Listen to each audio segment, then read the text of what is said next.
మొట్టమొదట ఇది కేంద్ర మంత్రి సిఆర్ పాటిల్ గారు మన రాష్ట్ర ముఖ్యమంత్రి రేవంత్ రెడ్డి గారికి రాసిన లేఖ. సిఆర్ పాటిల్ గారు గత నెల 23 సెప్టెంబర్ 2025న ఈ లేఖ రాశారు. మన ముఖ్యమంత్రి రేవంత్ రెడ్డి గారికి 20 రోజుల క్రితం రాసిన లేఖ ఇది.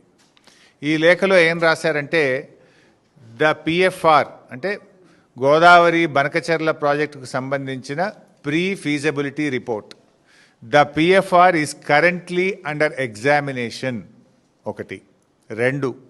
Further, the government is in receipt of the consensus raised by the state of Telangana on Polavaram Bankacherla link project and is following due process for techno-economic appraisal of the project. అంటే మేము ఈ Polavaram Banakacherla project యొక్క economic appraisal యొక్క process కొనసాగిస్తున్నాము, మేము process చేస్తున్నాము అని ఎవరికి రాసిండ్రు? స్వయంగా మన ముఖ్యమంత్రి రేవంత్ రెడ్డికి రాశారు. ఎన్ని రోజుల కింద రాశారు? 20 రోజుల కింద రాశారు.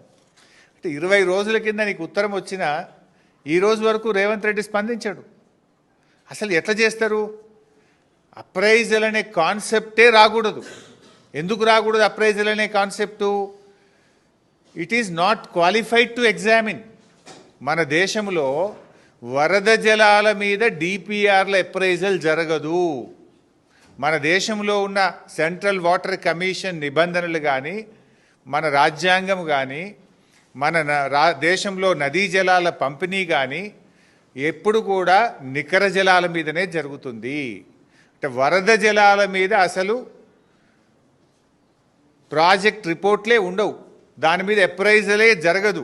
అందువల్ల ఇది వరద జలాల మీద ఎప్పుడైతే ఆంధ్రప్రదేశ్ ప్రభుత్వం సబ్మిట్ చేసిందో, this is not entitled for appraisal. అసలు అది క్వాలిఫైయే కాదు.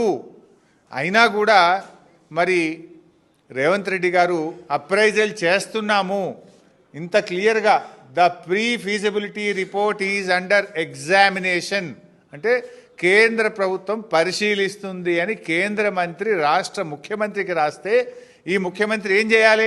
నువ్వు అసలు ఎట్లా ఎగ్జామిన్ చేస్తావు? వరద జలాల మీద ఈ దేశంలో ఇప్పటి వరకు ఏదైనా ఒక ప్రాజెక్టు అనుమతించిందా? వరద జలాల మీద అనుమతించే విధానం ఈ భారతదేశంలో ఉందా? మన చట్టం అనుమతిస్తుందా? నువ్వు ఎట్లా చేస్తావు అని చెప్పి ప్రశ్నించాలి. వినకపోతే సుప్రీంకోర్టు పోవాలి. ఎందుకు మొద్దు నిద్రపోతున్నావు? అంటే పరోక్షంగా నువ్వు సహకరిస్తున్నావు. నీ కాంట్రాక్టుల్లో వాటా ఉందా? నీకు పర్సంటేజ్ ఉన్నాయా? ఎందుకు నువ్వు సహకరిస్తున్నావు అని నేను అడుగుతా ఉన్నా.